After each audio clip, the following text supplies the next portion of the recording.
తిరుమల తిరుపతి దేవస్థానానికి సంబంధించి సరికొత్తదైనటువంటి మార్పుల దిశగా అడుగులు వేస్తున్నటువంటి టీటీడీ ఈవో రకరకాలైన ప్రయత్నాలు చేస్తున్నారు. అందులో అన్నదానానికి మొన్న చూసినప్పుడు అవి మంచి అత్యాధునికమైనటువంటి పరికరాలు.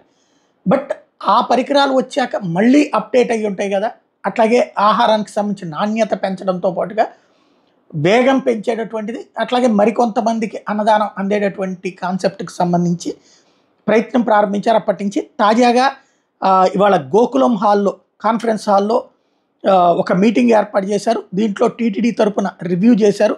మోడర్నైజేషన్ ఆఫ్ అన్నదానం ఈ విషయం మీదన చర్చించారు. ఎవరయ్యా దీంట్లో పాల్గొన్నదంటే సౌత్ ఇండియా చెఫ్స్ అసోసియేషన్ వాళ్ళు, దక్షిణ భారతదేశానికి సంబంధించిన చెఫ్స్ అసోసియేషన్ వాళ్ళు ఇందులో పాల్గొన్నారు. అందరూ కలిసి పార్టిసిపేట్ చేసి ఒక అద్భుతమైనటువంటి ప్రయత్నం ప్రారంభించారు. చాలా మంచిది.